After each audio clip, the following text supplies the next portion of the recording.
स्वागत है आप सभी का द जीएस सूत्रा में। फ्रेंड्स, इस वीडियो में हम ह्यूमन डिसीज से संबंधित टॉप 45 क्वेश्चंस को सॉल्व करेंगे जो सभी परीक्षाओं के लिए अति महत्वपूर्ण साबित होंगे। इसलिए आप सभी प्रश्नों को याद कर लेंगे और अच्छे से इस क्विज को सॉल्व करेंगे। आशा करता हूँ आप कमेंट सेक्शन में अपने आंसर को ज़रूर टाइप करेंगे कि आपने कितने सही किए हैं। तो चलते हैं अपने दोस्तों पहले क्वेश्चंस की तरफ। तो हमारा पहला क्वेश्चन है दोस्तों, मायोपिया से क्या तात्पर्य है।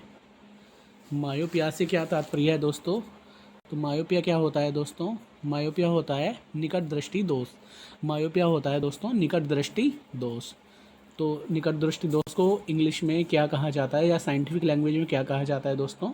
तो उसको कहा जाता है, निकट दृष्टि दोष को मायोपिया कहा जाता है। तो इसका सही आंसर है दोस्तों निकट दृष्टि दोष। तो निकट दृष्टि दोष होता क्या है दोस्तों? इस दोष में रोगी को निकट की वस्तुओं तो आसानी से दिख जाती हैं, जबकि दूर की वस्तुओं को देखने में क्या होती है, परेशानी होती है।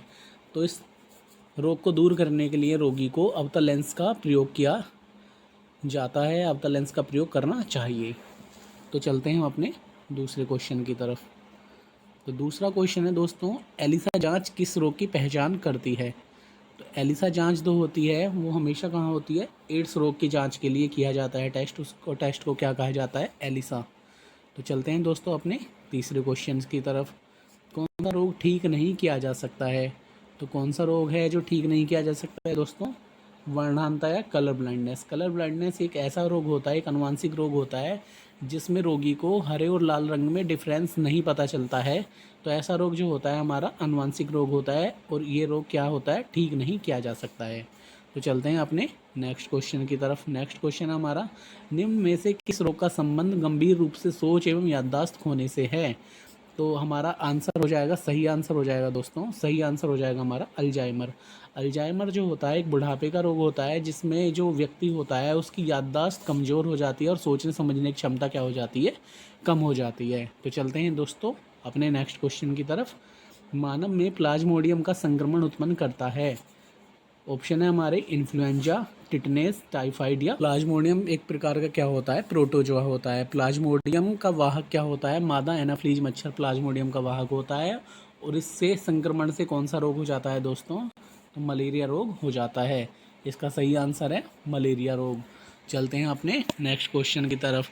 टाइफाइड से शरीर का कौन सा अंग प्रभावित होता है? टाइफाइड से शरीर का आंत, यानी कौन सा अंग प्रभावित होता है? शरीर का आंत प्रभावित होता है। चलते हैं अपने नेक्स्ट क्वेश्चन की तरफ। नेक्स्ट क्वेश्चन है हमारा, विडाल टेस्ट का उपयोग किसकी संभावना की जांच के लिए किया जाता है। तो विडाल टेस्ट का उपयोग जो किया जाता है किसकी संभावना की जांच के लिए किया जाता है दोस्तों? तो टाइफाइड की संभावना की जांच के लिए किया जाता है। चलते हैं अपने नेक्स्ट क्वेश्चन की तरफ। एमएमआर का टीका किस बीमारी में दिया जाता है। तो एमएमआर का टीका दिया जाता है मीजल्स, मम्प्स और रूबेला नामक बीमारी में दिया जाता है। तो इसका सही आंसर हो जाएगा दोस्तों मेजल्स, मम्प्स और रूबेला। तो सही आंसर क्या हो जाएगा दोस्तों? मेजल्स, मम्प्स और रूबेला। चलते हैं अपने नेक्स्ट क्वेश्चन की तरफ। तो ये है हमारा क्वेश्चन, पेचिस रोग के लिए उत्तरदायी प्रोटोजोआ है। ये क्या है? पेचिस रोग के लिए प्रोटोजोआ कौन सा है? तो इसका सही आंसर हो जाएगा दोस्तों, इसका सही आंसर हो जाएगा दोस्तों एंट अमीबा। तो पेचिस रोग के लिए उत्तरदायी है हमारा प्रोटोजोआ, वो क्या है हमारा? एंट अमीबा। अभी से व्यक्ति को घेंगा नामक रोग हो जाता है। तो इसका सही आंसर है दोस्तों आयोडीन की कमी से। तो आयोडीन कमी से कौन सा रोग हो जाता है? घेंगा रोग हो जाता है। तो इसमें गले में स्थित जो थायराइड ग्रंथि होती है वो क्या हो जाती है? उसमें सूजन आ जाती है जिससे गले में बहुत मोटी मोटी गांठें पड़ जाती हैं जिसको घेंगा कहा जाता है। चलते हैं अपने नेक्स्ट क्वेश्चन की तरफ। तो हमारा नेक्स्ट क्वेश्चन है दोस्तों, किस अंग के दोषपूर्ण कार्य करने से मधुमेह रोग हो जाता है। किस अंग के दोषपूर्ण कार्य करने से मधुमेह रोग हो जाता है। तो इसका सही आंसर है दोस्तों, सही आंसर है इसका पैनक्रियाज यानी अग्नाशय। क्या है? अग्नाशय। तो इसमें क्या होता है दोस्तों, जो हमारा अग्नाशय होता है उसकी जो कोशिकाएं होती हैं वो इंसुलिन हार्मोन का जो निर्माण वो अपर्याप्त तरीके से करती हैं, यानी पर्याप्त तरीके से वो नहीं कर पाती हैं, अपूर्ण रह जाती हैं। तो इंसुलिन का जब निर्माण नहीं हो पाएगा या अपर्याप्त मात्रा में निर्माण होगा तो उससे क्या होगा, इंसुलिन हार्मोन की कमी हो जाएगी, और इंसुलिन हार्मोन की कमी के कारण ही क्या होता है, हमारा मधुमेह रोग हो जाता है। तो चलते हैं अपने नेक्स्ट क्वेश्चन की तरफ। शरीर में निम्न में से किसकी अधिकता से हृदयाघात होता है? तो इसका सही आंसर है दोस्तों, शरीर में जब कोलेस्ट्रॉल की मात्रा बढ़ जाती है तो उसमें जो हमारी ब्लड वेसल्स होती हैं उसमें जो ब्लड होता है हमारा वो सही फ्लो नहीं कर पाता है, वो उसमें क्या हो जाती हैं, क्लोट्स होने स्टार्ट हो जाते हैं। तो इस वजह से क्या हो जाता है कि जो हमारा हृदयाघात है उसकी चांसेस क्या हो जाते हैं, ज़्यादा से ज़्यादा बढ़ जाते हैं। तो चलते हैं अपने नेक्स्ट क्वेश्चन की तरफ। बीसीजी का टीका किस रोग के विरोध में लगाया जाता है? तो सही आंसर है इसके ऑप्शन है हमारे पोलियो, मीजल्स, हेपेटाइटिस ए या ट्यूबरक्लोसिस या क्षय रोग। तो इसका सही आंसर है दोस्तों टीबी यानी ट्यूबरक्लोसिस। तो इसका सही आंसर है दोस्तों या ट्यूबरक्लोसिस। तो हमारा माइकोबैक्टीरियम ट्यूबरक्लोसिस नामक जीवाणु से होता है। इस जीवाणु खोज रॉबर्ट कोच ने की थी। बीसीजी के फुल फॉर्म होती है दोस्तों बैसिलस कोलमेट ग्यूरिन। क्या होती है दोस्तों? Bacillus Calmette Guérin. बीसीजी के टीके का जो पूरा नाम होता है वो होता है बैसिलस कोलमेट ग्यूरिन। यह टीबी नामक रोग में इसको दिया जाता है। तो सही आंसर है इसका ट्यूबरक्लोसिस। तो चलते हैं अपने दोस्तों नेक्स्ट क्वेश्चन की तरफ। प्लाज्मोडियम जर्म्स किसकी उत्पत्ति करते हैं? तो प्लाज्मोडियम जर्म्स जो होते हैं वो किसकी उत्पत्ति करते हैं दोस्तों? तो प्लाज्मोडियम क्या होता है दोस्तों? प्लाज्मोडियम एक प्रकार का प्रोटोजोआ होता है। प्लाज्मोडियम क्या होता है? एक प्रकार का प्रोटोजोआ होता है। प्लाज्मोडियम का वाहक जो होता है दोस्तों वो क्या होता है? मादा एनाफ्लीज मच्छर होता है। तो इसका सही आंसर हो जाएगा दोस्तों इसका सही आंसर हो जाएगा मलेरिया कारण होता है। तो निमोनिया जो होता है किस सूक्ष्म जीव के कारण होता है? तो इसका सही आंसर है दोस्तों जीवाणु। इसका सही आंसर क्या है दोस्तों? इसका सही आंसर है दोस्तों जीवाणु के कारण होता है निमोनिया। तो निमोनिया जो होता है हमारा जीवाणु के कारण होता है। निमोनिया जो होता है डिप्लोकोकस न्यूमोनी जीवाणु के कारण होता है। चलते हैं हम अपने नेक्स्ट क्वेश्चन की तरफ। हमारा नेक्स्ट क्वेश्चन है हीमोफीलिया एक आनुवांशिक रोग है जिसका परिणाम क्या है दोस्तों? इसका सही आंसर हो जाएगा दोस्तों रक्त का नहीं जमना। इसका सही आंसर क्या हो जाएगा दोस्तों? रक्त का नहीं जमना। तो सही आंसर क्या हो जाएगा इसका? रक्त का नहीं जमना। तो हीमोफीलिया एक ऐसा रोग होता है, आनुवंशिक रोग होता है, जिसमें जो पीड़ित व्यक्ति होता है उसको थोड़ी सी भी चोट लगने पर या कटने पर क्या होता है कि जो खून निकलना बंद नहीं होता, खून निकलता ही बहता है, यानी बहता ही जाता है और उसमें क्या होता है ब्लड का क्लोटिंग नहीं हो पाती है। तो ये कैसी बीमारी है? एक आनुवंशिक बीमारी है हीमोफीलिया। तो इसमें क्या होता है कि रक्त नहीं जम पाता है। इसका सही आंसर हो जाएगा दोस्तों रक्त का नहीं जमना। चलते हैं अपने नेक्स्ट क्वेश्चन की तरफ। फाइलेरिया रोग किससे उत्पन्न होता है? तो इसका सही आंसर है दोस्तों फाइलेरिया रोग होता है हमारे कृमि से उत्पन्न। किससे उत्पन्न? कृमि से उत्पन्न होता है। चलते हैं अपने नेक्स्ट क्वेश्चन की तरफ। विटामिन ए की कमी से क्या होता है? तो विटामिन ए की कमी से होता है हमारे रतौंधी नामक रोग हो जाता है विटामिन ए की कमी से। चलते हैं अपने नेक्स्ट क्वेश्चन की तरफ।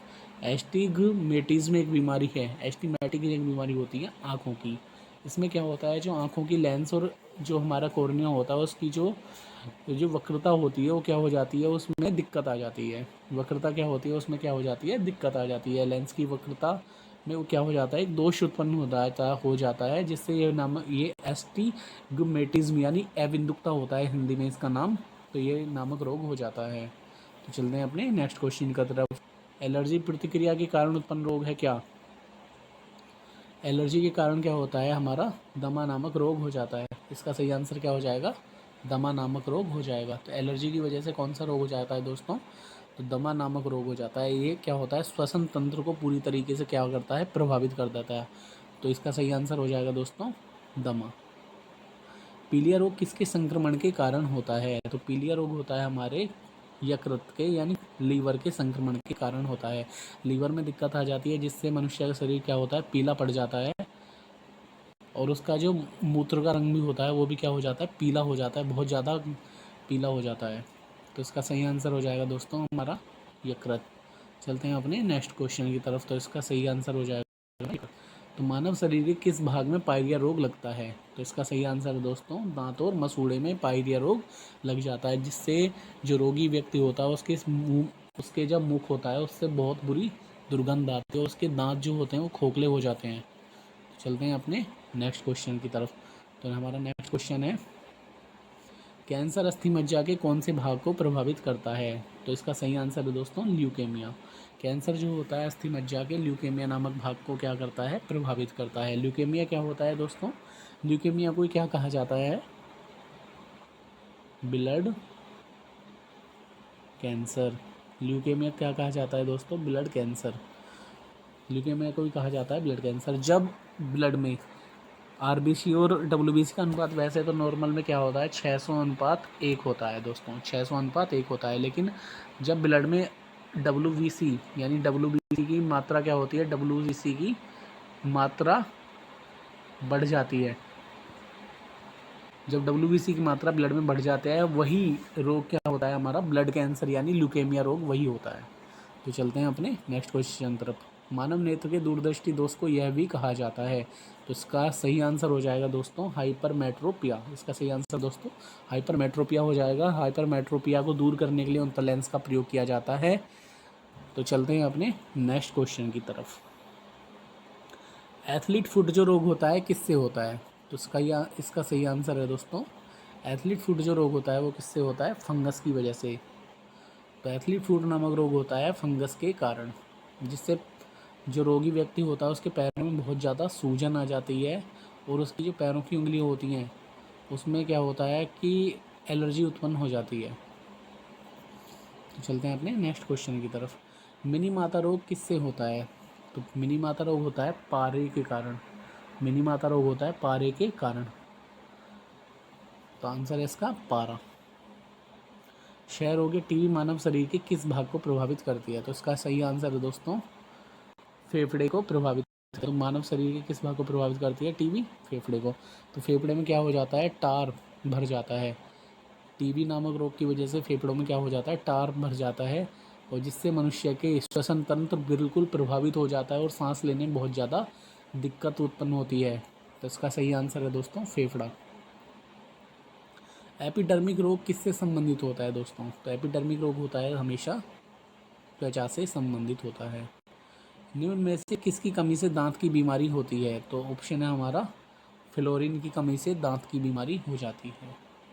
निम्न में से किस विटामिन की कमी के कारण मसूड़ों से रक्त आता है और दांत हिलने लग जाता है? तो इसका सही आंसर है दोस्तों विटामिन सी। विटामिन सी के कारण दांतों से क्या होता है कि दांतों से रक्त आने लग जाता है और दांत हिलने लग जाते हैं और मसूड़ों से क्या होता है? रक्त आने लग जाता है। तो इसका आंसर क्या हो गया? Vitamin C. तो विटामिन सी का जो हमारा रासायनिक नाम होता है, विटामिन सी का रासायनिक नाम होता है एस्कॉर्बिक एसिड। तो सही आंसर है इसका विटामिन सी। चलते हैं अपने नेक्स्ट क्वेश्चन की तरफ। रिकेट्स है एक प्रकार की बीमारी। तो रिकेट्स जो होती है हड्डियों की बीमारी होती है दोस्तों, हड्डियों की बीमारी होती है। इसमें जो रोगी होता है यानी रिकेट्स जो बीमारी होता है ज़्यादातर बच्चों को होती है, जिसमें रोगी जो व्यक्ति होता है, रोगी जो बच्चा होता है उसमें उसकी हड्डियाँ क्या हो जाती हैं, यानी हड्डियों का अपर्याप्त मात्रा में या तो बढ़ सकती हैं वो, या कम हो सकती हैं, या उसका टेढ़ापन हो सकता है। तो उसमें जो होता है अपर्याप्त मात्रा में उसका हड्डियों का साइज होता है। तो अपर्याप्त मात्रा में हड्डियों का साइज का ही क्या होता है? रिकेट्स नामक बीमारी होती है। तो इसमें जो हड्डियाँ होती हैं उनका पर्याप्त मात्रा में विकास नहीं हो पाता है, वो टेढ़ी मेढ़ी होती हैं। तो इसको क्या कहा जाता है? रिकेट्स कहा जाता है। किसके इलाज में कीमोथेरेपी उपयोग किया जाता है? तो इसका सही आंसर दोस्तों कैंसर के इलाज में कीमोथेरेपी का उपयोग किया जाता है दोस्तों। चलते हैं अपने नेक्स्ट क्वेश्चन की तरफ। विटामिन ए की कमी से कौन सा रोग होता है दोस्तों? तो विटामिन ए की कमी से होता है दोस्तों रतौंधी। विटामिन बी की कमी से होता है मेरा बेलगिरी। विटामिन डी की कमी से होता है दोस्तों रिकेट्स। और विटामिन ई की कमी से होता है दोस्तों जनन क्षमता में कमी होती है, और बालों के रोग भी इसी विटामिन ई की कमी के कारण होते हैं। तो विटामिन ई का रासायनिक नाम क्या होता है दोस्तों? टोकोफेरोल। क्या होता है दोस्तों? टोकोफेरोल। तो चलते हैं अपने नेक्स्ट क्वेश्चन की तरफ। सार्स का पूर्ण रूप क्या है दोस्तों? सार्स का पूर्ण रूप है हमारा सीवियर एक्यूट रेस्पिरेटरी सिंड्रोम। तो सार्स का पूर्ण रूप क्या है दोस्तों? Severe acute respiratory syndrome. तो ये हमारे जो बीमारी होती है श्वसन तंत्र को बहुत ज़्यादा प्रभावित करती है और तंत्रिका तंत्र को भी प्रभावित करती है दोस्तों। तो चलते हैं अपने नेक्स्ट क्वेश्चन की तरफ। सिफिलिस किससे कारण होता है? सिफिलिस जो होता है दोस्तों एक विषाणु के कारण होता है। सिफिलिस जो होता है दोस्तों विषाणु के कारण होता है। एवियन इन्फ्लुएंजा जिसको बर्ड फ्लू कहा जाता है विषाणु को निम्न में से किसके द्वारा निरूपित किया जाता है? तो इसका सही आंसर है दोस्तों H5N1। और H1N1 होता है दोस्तों पिग जो होते हैं दोस्तों उनके कारण होता है H1N1 यानी स्वाइन फ्लू। और चलते हैं अपने नेक्स्ट क्वेश्चन की तरफ। निम्न में से किसकी कमी से एनीमिया नामक रोग हो जाता है? तो इसका सही आंसर है दोस्तों लोहे की यानी आयरन की कमी से। आयरन कमी से क्या हो जाता है हमारा? लोहा की कमी से क्या हो जाता है? एनीमिया नामक रोग हो जाता है। मलेरिया रोग किससे प्रभावित करता है? मलेरिया रोग जो होता है किससे प्रभावित करता है दोस्तों? प्लीहा को। मलेरिया रोग जो होता है प्लीहा व आरबीसी को प्रभावित करता है। और प्लीहा को ही आरबीसी का कब्रगाह कहते हैं। प्लीहा को ही आरबीसी का क्या कहा जाता है? कब्रगाह कहा जाता है। निम्न में से कौन पोलियो का कारण है? तो इसका सही आंसर है दोस्तों एक वायरस। पोलियो का कारण क्या है दोस्तों? एक वायरस। बीमारी निम्न में से किसे प्रभावित करती है? तो इसके ऑप्शन है दोस्तों किडनी को, फेफड़ों को या मेरुदंड को। तो इसका सही आंसर है दोस्तों, इसका सही आंसर हो जाएगा मेरुदंड को। क्योंकि ये स्पेंडिलाइटिस ये हमारे मेरुदंड को प्रभावित करती है। इसमें क्या होता है मेरुदंड की जो हड्डी होती है उसके जोड़ क्या हो जाते हैं? कमज़ोर हो जाते हैं। तो इसका सही आंसर है दोस्तों मेरुदंड। चलते हैं अपने नेक्स्ट क्वेश्चन की तरफ। निम्न में से कौन सी बीमारी फफूंद या कवक के कारण होती है? तो इसका सही आंसर है उपयुक्त सभी। दमा भी होती है, एथलीट फुट भी होती है और खाज भी होती है। तो इसका सही आंसर है दोस्तों उपयुक्त सभी। किस कवक के कारण मनुष्य में गंजेपन का रोग हो जाता है? तो इसका सही आंसर है दोस्तों टिनिया कैपिटस। इसका सही आंसर है दोस्तों टिनिया कैपिटस नामक रोग हो जाता है। यानी टीनिया कैपिटस के कारण ही मनुष्य में गंजेपन का रोग हो जाता है। तो चलते हैं अपने नेक्स्ट क्वेश्चन की तरफ। नेक्स्ट क्वेश्चन है हमारा अपने नेक्स्ट क्वेश्चन की तरफ। टिटनेस रोग के कारण मनुष्य का कौन सा अंग प्रभावित होता है? तो टिटनेस अंग के कारण दोस्तों शरीर का कौन सा अंग प्रभावित होता है? तो तंत्रिका तंत्र प्रभावित होता है। फाइलेरिया जिसे हाथी पाँव भी कहते हैं में पैरों में सूजन आ जाती है, वृषणकोशों में सूजन आ जाती है, शरीर के अन्य भागों में सूजन आ जाती है, उपयुक्त सभी। तो इसका सही आंसर हो जाएगा दोस्तों उपयुक्त सभी। चलते हैं अपने नेक्स्ट। तो दोस्तों ये थे हमारे आज के क्वेश्चंस। अब चलते हैं हम आज के क्विज के ऊपर। तो आज की हमारी क्विज का जो क्वेश्चन है जो आप उसका कमेंट सेक्शन में आंसर बताएंगे दोस्तों। तो निम्न में से किसने सर्वप्रथम में बताया था कि मलेरिया का वाहक मच्छर होता है? तो इसके ऑप्शन है दोस्तों रोनाल्ड रॉस, लेवरन, रॉबर्ट कोच या लुई पास्चर। फिर से एक बार बोल देता हूँ क्वेश्चन। निम्न में से किसने सर्वप्रथम में बताया था कि मलेरिया का वाहक क्या होता है? मच्छर होता है। तो इसका ऑप्शन है रोनाल्ड रॉस, लेवरन, रॉबर्ट कोच या लुई पास्चर। तो इसका आंसर आप कमेंट सेक्शन में ज़रूर लिखेंगे दोस्तों। आप आई होप मैं आशा करता हूँ दोस्तों आपको ये वीडियो अच्छी लगी होगी, क्योंकि ये ऐसे क्वेश्चन है दोस्तों ये ऑल वन डे एग्ज़ाम्स के लिए बहुत ही इंपॉर्टेंट क्वेश्चन है दोस्तों। तो धन्यवाद इस वीडियो को देखने के लिए।